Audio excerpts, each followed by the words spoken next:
Hindi siya nakangiti nun eh, no? Lagi kang seryoso eh. Eh, nagtataka sa kanya. Lagi ako sumangot. Ayaw ngumiti. Yung pala, sinusubok mo na pala yung iglesia niyo, ano? Talagang inamin yung ano. Sabi ko, ano ba yung mali, no? Kasi naging ano na ako eh, parang muntikan na ako maging ano dun eh. Ano na yung isip ko, wala na, yung hindi na makakaipang ano. Parang doubt nag-doubt ka na talaga. Dito na ako, gano'n. Dito na ako 50-50 ba yun? Parang gano'n, oo. Di time na pinaliwanag niya sa akin kung ano yung mali doon. Una no, di ko pa niniwalaan. Hindi pa siya naging Katoliko pagpapaliwanag niya sa'yo? Ano pa siya noon, ayun yung time na nakipag-debate na siya, ano. Ah. Baka simula niya pa lang mag-debate, yun. Tapos yung... sige. Yung time na pumupunta siya sa bahay, ay ko, si Jared oh. Nakakita ko sa gate eh, nandun sa bahay, nagsasabi. Oh Jared, yung usa ka, gagano ko. Mag-uusap kami. Sa paliwanag niya na, yun, kung ano yung mali doon sa NCGI ko eh. Ganun pala yun, naliwanag niya na ako. Mabuti naliwanagan ka. Kasi akala niya rin, ano? Akala mo rin, ano naisip ko? Oo, panati ko ka nakailan Akala niya, ano, hindi na po kasama sa ano. Yung time na yun, ganun din ang ginawa ko. Hindi ako nagpaalam sa CGI na aalis ako. Talagang umalis na lang ako bigla. Ganun. Parang hinahanap na kayo Hinahanap ngayon. din ako, hinahanap. Kamusta ka bro? Kita na rin dito sa lokal. Ano nangyari? Ganun. Hindi ko sinasagot kasi yung Mula sa MCGI, kapatid, mula doon sa MCGI, nagkapag-exit mo, dito ka na sa, bumalik ka na sa simbahan. Diyan pala, yung pagkasilang mo, ano bang nabidyagan ka ba ng Katoliko? Ganun ba? So, parang muling pagbabalik mo na yan ngayon. Reverted. Oo. Mas mabuti. Alis 10 years ako naligaw. Oh, naku. Ikaw bro Jared, Si Bro Jared naman, ano kayang nabili ka istorya ng nito? Katoliko? Same lang, reverted lang, reverted. Kasi nung bata pa ako, mga laruan ko talaga yung mga santo eh. Nagdidikit ako sa dingding ng Santo Niño, dinidikitan ko pa ng kanin noon. Kaya nagtaka rin yung mga magulang ko noon. Ba't kaya kalilipat ng di Manalo, kulto yan. Sabi ko, hindi naman kulto, sumasamba rin naman pala sa Diyos. Yung pala, yung Diyos ni Malalo, 844, yung demonyo. Dahil talamak sila sa huwag na nating sabihin kasi baka ay sunod rin. Pero yun nga ang ginagawa nila, madaming katiwalian, lalo na sa sila. At meron rin akong kilalang isang manggagawa, di ko nababanggitin yung pangalan, Natiwalan. Clinton, no? Alam ko, kilala mo ako ka Clinton. Pero hindi mo naman ako pwedeng kasuhan dahil hindi naman ako nag-chismis, hindi naman ako nagsasabi ng kasinungalingan. Ina-expose yung kung anong mali sa inyo. Dahil yun ang utos ni Pablo sa 1:13 ng tita. Nasawayin mo, may kabagsikan sila. Alin yung sasawayin mo may kabagsikan? At alin yung lalayuan mo? Sabi ni Pablo sa 16:7 ng Roma, ngayon ipinamamani ko sa inyo mga kapatid, yaong pinanggagalingan ng pagkakabahabahagi sa kabisuran. Nagkakabahabahagi na kayo. Paano kayo yung magiging tinutukoy sa 16:18 ng Mateo, 4:5 ng Efeso na nagkakaisa? Yes, Dahil bago nagkakaisa. umalis si Kristo, 17:11 ng Juan, ingatan mo sila sa iyong pangalan upang sila'y maging isa. Kaya nga ang tawag sa atin, One Holy Catholic Apostolic Church, sa kanyang iglesia ni Manalo. Tumiwalag naman itong si Menorca, nagtayo rin ang iglesia ni Manalo. At ang kinikilala niya rin sugo, si Felix Manalo. Iyan ba ang totoong iglesia, nagkakaroon ng pagkakabahabahagi. At yung pagkakabahabahagi, 5:19, 21 ng Galacia, sa 21, sino mang nagsisipagsanay ng ganitong mga bagay ay hindi magmamala ng kaharian ng Diyos. Ibig sabihin, pag nanatili pa ako dito, impyerno abutin ko. Kaya umalis ako sa iglesia ni Manalo. Dahil isa sa katuruan nilang napakabago. Paano mo sasabihin si Kristo yung tao lang, nasa 1:1 ng 1, 111 ng awit, nakikinadibid, sinabi ng Panginoon sa aking Panginoon, umupo ka sa aking kanan. Ang isang Panginoon, 3:1 ng Kolosas, si Kristo. Kailan yon? 8:23 ng Kawikaan, 1:1 ng 1, nang wala pang pasimula. Biruin mo, sasabihin mo tao, wala pang pasimula. Saan ka ba naman nakakita nun? Parang kung naglagay ng isda, wala pang aquarium, mamatay yun. Pero rin si Kristo, kung tao si Kristo, ba't siya umiral nang walang pasimula? Siya nilalagay ng ama. Pertinente ang aral ng Iglesia ni Kristo. At ang ama rin mismo na ang clarify sa 1:8 ng Hebreo, ang iyong luklukan ko. Napakarami nilang argumento talagang tinipus nila yung talata, lalo na itong si Parba. Talaga? Nakatry na minister na. Tapos si programa nila. ventilasyon. Ventilasyon. Lalo na si Joe Ventilasyon. Napakasinungaling. Biruin mo yung 2028 naman, sabihin mo nagulat si Tomas. Kung Oo. paano nagulat? Basahin natin, Joe Ventilasyon ha. Oo. Sa 2028 ng 1, ang nagsulat nun si Apostol Juan. Oh. Ngayon, lahat man ang isinusulat ni Apostol Juan, chismis. Sabi sa 1:3 ng unang 1, yaong aming nakita at narinig ay siya naming ibinabalita sa inyo. Kung pag-aralan natin mabuti to, yun ang ibinabalita at sinusulat niya. Kaya kung narinig niya, nagulat si Apostol Tomas, sana nakalagay dyan nagulat. Hindi naman nagulat, sumagot eh. Oh. Kayo talaga ventilasyon, pinapalitan mo yung salita Yung- ng Diyos. Yung ano, Bro Jared? Nila sa ano, Yung twist din nila, Bro Jared, kasi absent si Tomas. They absent sa first apparition. Unang linggo. Unang Ang mahalaga, Yung pagsulat ni ano, yung ni... pagsulat ni Apostol Juan na ano, nagreklamo. Oh. Ventilasyon. Kaya sana nalagyan. Nagulat. Wala eh, sumagot eh. Yan yung napakasinungaling ano. Rosaret, yung taong nagugulat at lumalabas talaga ang katotohanan, di ba? Pag may may pinagdudahan ka, isang taong tapos gugulatin mo, lalabas talaga yung kulay, di ba? So yung nagugulat, hindi nasabi ng Kasinungalingan. Totoo. Kaya ako nagulat. Ngayon, pasok naman tayo sa MCGI. Okay. Oh. Ayan, pumasok ako. Ano yung dahilan, Bro Jared? Mula doon, umalis ka na. Naging si Jay siya. Ang Okay. ginawa nila sa akin, ide-demanda pa nga ako ng INC nun eh. Ah, kung ba? Kasi umalis ako, pumunta yung mga manggagawa nun, ministro. O Bro Jared, kumusta ka na? Kaya ako, hindi pa ako marunong sa apologetics, no? Tago ako sa aparador pa. Tapos nung nagdating daan ako, tumiwalag ako sa dating daan. Ah, Oo, nagdebate kami ng ministro manggagawa. sa iglesia. Ang Dating daan. wala po. Nakikinig ka lang kay Soriano. Nakikinig lang ako kay Soriano noon.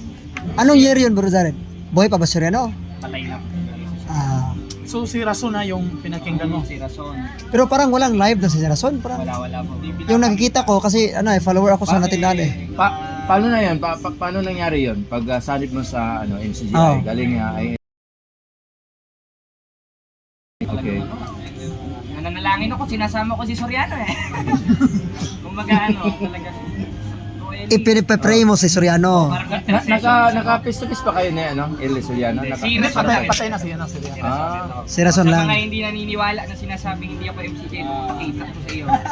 Sabi niya, ito, subo Ebidensya. Pero yung Iglesia sa Diyos, Bro Jared, na iba sa MCGI. Iba yung bro. Ah, yung may iglesia sa Diyos din. May 20 na sex sa Iglesia sa Diyos. ganun ba? Yung suhay ng katotohanan. Iglesia sa Diyos, suhay ng katotohanan. Iba lang yan. Ano, doon galing yung Kasama ko subok nila, si Oo Raniel nga, no? Rason. ah, Sa mga Pero Bro Jared, totoo ba yung sinasabi nila na katuruan daw ng mga MCGI na yung kaluluwa ni Soriano ay sumanib daw kay Rason kaya si MCGI ngayon, di ba?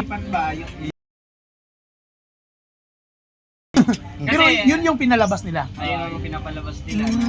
Si so Daniel saan ba yan sa Biblia nga yung kaisipan ng isang tao Wala eh, sa Biblia. sumasanib? Tapos, patuloy tayo. Tapos, parang naramdaman mo na may kaibahan din. Kasi ang katuruan ni Soriano nung Kailan nga ba natatag yung ano, MCGI? Alam mo ba? Kaya hindi sila yung tinutukoy sa D sa Oh, yes. Okay. Yung Okay, turo okay. ba ni Tuloy. Eli Soriano na siguro alam mo yung turo ni Soriano no na magiging Diyos siya pagkatapos dito sa sanlibutan. Di ba yan yung turo ni Soriano? Sige bro, balik tayo bro sa ano sa Huwag mong patagalin. Doon sa Hindi ano, pa ako bro? makakain. di ba pagkatapos nung debate nyo ni or Lima. wala pa rin. Meron na naman bro, kasi alam ko na ano yun eh. Tapos, ayun nga, nangyari noon. Oo. Na-explain ko na yun sa mga nakaraang Okay. story. Okay. Yung nasa sinapupunan nga ni Maria, yung 5 ng Hebreo, yung high o divine nature ni Cristo na umiral ng walang pasimula at walang pasimula, uno-uno ng Juan. Kaya nung ipinanganak na yun at nakita ni Tomas yun, 2028 ng Juan Dios. Kaya kung ang ipinanganak ni Maria, ngayon si Soriano, anak ng bakla. Ano si Soriano? Bakla. Yun ang ibig sabihin mo. Kaya, Parang nireveal mo na yung katotohanan. Jared, totoo ba talaga na bakla si Soriano? alam ng mga Kasi ano hindi ako gumagawa ng rash judgment. Inaalam ko talaga sa iba na totoo ba talaga yung mga issues. Huwag tayo sa personal, ano? Ano lang. Pero Hindi, totoo. sa Bro Pero Jared, totoo. katanungan ito lang. Kahit na. Kasi, paano kayo nagka-communicate ni Brad Paul? Paano yun na-arrange yung debate nyo sa ball? Oh, ano po? Sino ba yung mediator? Oo. si Bro Jando, bro. Jando. Bro Jando. Pati mo sa yung mga previous debate mo? Hindi, napasok ako sa punto. Punto per punto. Nagugulo ako ng Punto por punto na. Hindi- Magsalita lang. Ayun na. Sa ano yung live nila sa worldwide, you know? Opo. Pumasok to sa meron. So ang nangyari, naimbitahan ka na makipag-dialogue. Kasi biglaan yung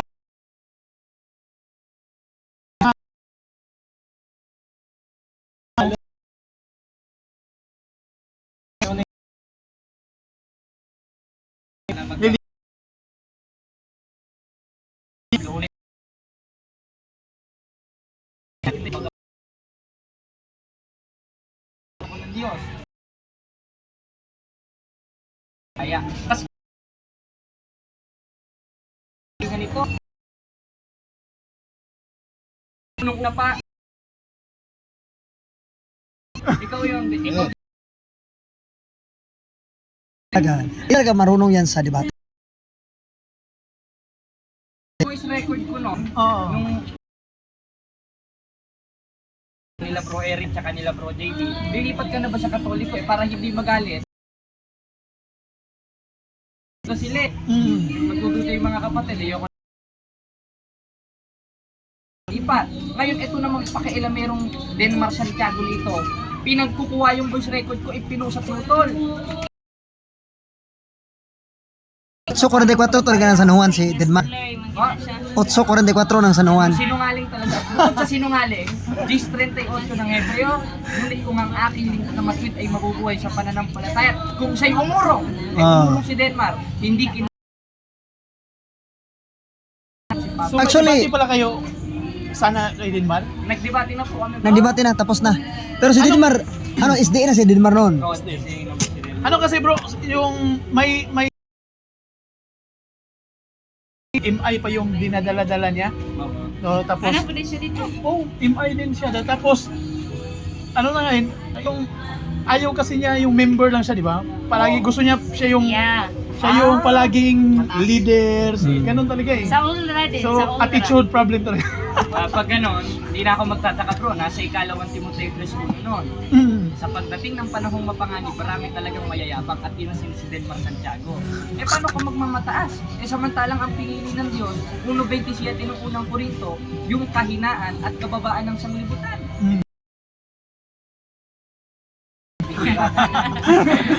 Yan ang mahirap sa'yo, Denmark eh.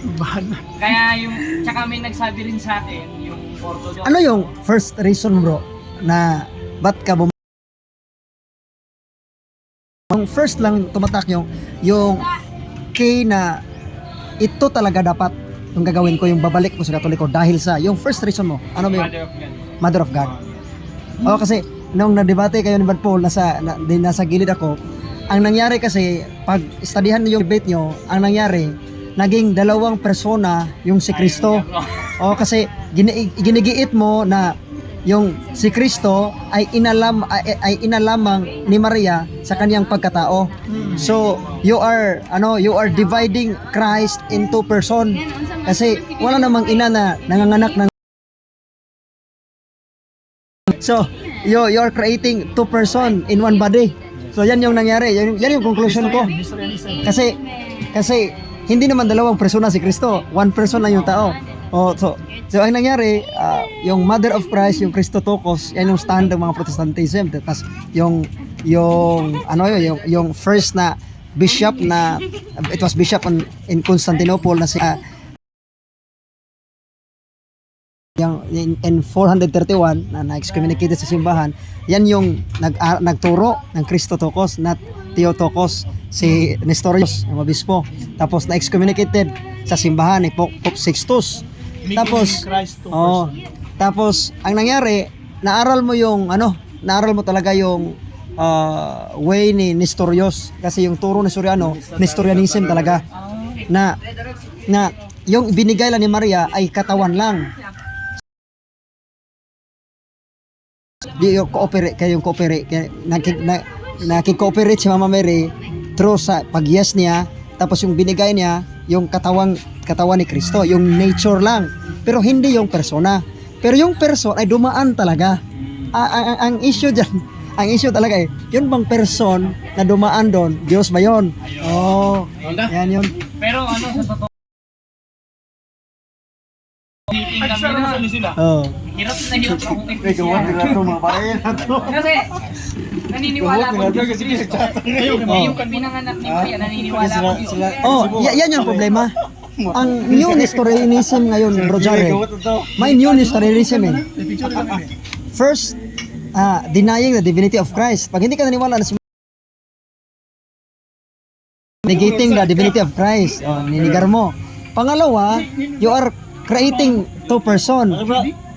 Tapos pangatlo, Bro Jared, unintelligible Christology. Di mo talaga maintindihan yung Christology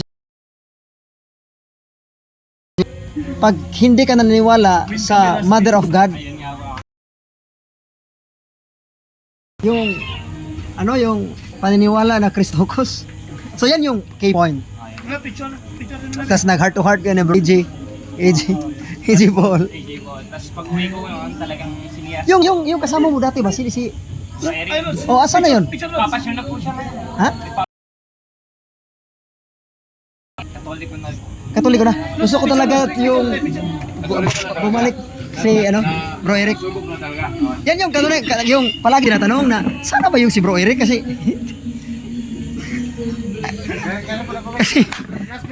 si Bro Eric talaga yung yung 1, 2, 3 okay na. Pero soon Bro Jared, soon mabamay